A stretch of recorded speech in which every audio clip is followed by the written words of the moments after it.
Good day! Amy from Adventure Box here, back with a tip. And this time, it's a tip that I find can be applied to situations not just outside of Adventure Box, but outside of the realm of games. Because today, we're talking about inspiration and where to find it. Now, before we start, it's important to remember that these are just tips or guidelines, and not rules. Everyone gets inspired in different ways, and some even get inspiration for different things in different ways. Maybe you get inspiration for games in one way and inspiration for a drawing in a different way, for example. So if any of the things I say don't work out for you, that probably just means that my methods aren't working for you specifically, and there's nothing wrong with that. You might get inspired by something completely different, something I haven't even thought about. It's all about finding the method that works best for you. And then, who knows? You might just be on the fast track to the inspiration station. Choo-choo! Alright, with that out of the way, the basis for this video is an old one I was asked to do to explain how I got inspiration for the games I made.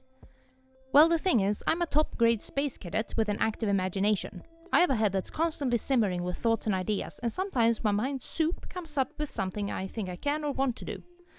So, I don't know how helpful my particular method is actually going to be for you guys. Anyway, this is how I get inspiration. First, I do just about anything.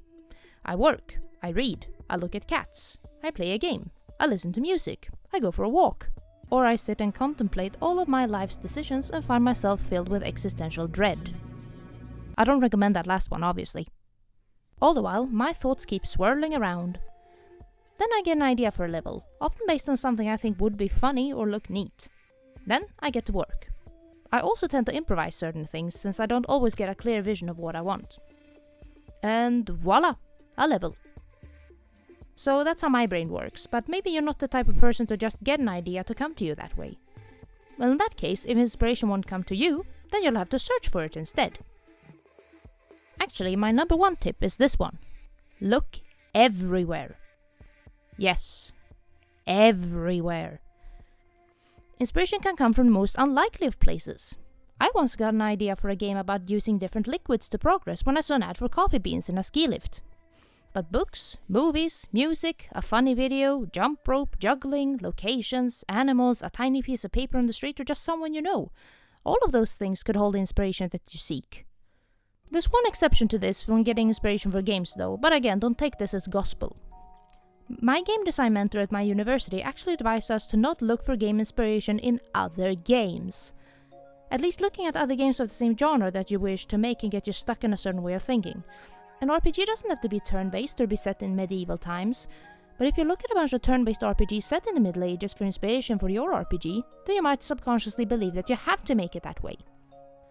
Now, I'm absolutely not going to tell you that you're doing it wrong if you get inspiration from other games. If it works for you, then it works for you.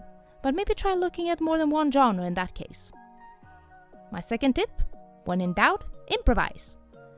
If you like to have a structure and full-fledged plans, then that's an excellent approach. Depending on what you're making, it might actually be required, in fact. If you're writing a book, for example, you might need to have a general plan for how the story should go, and it's also important to set your world's rules for world-building purposes and to prevent plot holes. But if you can't see all of the details for your mind's eye, don't be afraid to improvise a little bit. Sometimes you get ideas as you go. If you find yourself getting stuck mentally while working, then set your project aside for a while. Perhaps you just need to take a break from it. Actually, several studies show that getting fresh air and exercise work wonders for clearing your head. And it's good for your health, which is always good, of course. It doesn't even have to be something super tiring. Just taking a walk is enough, as long as you move your body. Or maybe you have another idea you want to work on. Or you're feeling hungry, or you need to take a nap. So get up and do something else for a little while, and then come back to your idea later. As a general rule, while caring about what you're doing is always important, you tend to get better results if you like what you're doing after all, try to not get too attached to the project you're working on. Don't be afraid to change your plans or start over if something doesn't work out the way you wish. On that note, if you're not happy with how your creation turns out, then that's okay.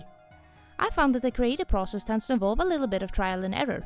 You don't always know what's going to work for your game or story or recipe or whatever it is you're doing until you're given it a shot. But don't throw your failed ideas away either. They could be reworked into something else. Maybe an idea that doesn't work in one of your games might be better suited to a different game idea, or make a cool story on its own.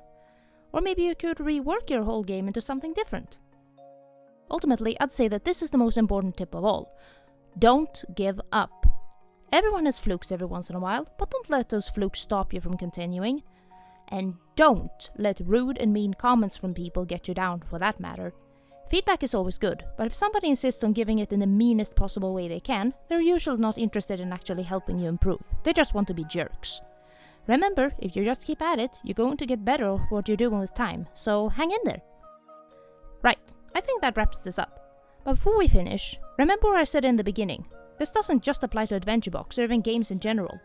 I've used the word project here and there in this video, and that project could be anything. A game, a book, some music, a video, an interpretive dance routine, anything. So I hope that these tips will help you find your way to your inspiration destination. Okay, now we're done. For further questions, please leave a comment on this video, send us an email or join our Discord server. The link is in the description below. Thank you for watching, and I'll see you next time.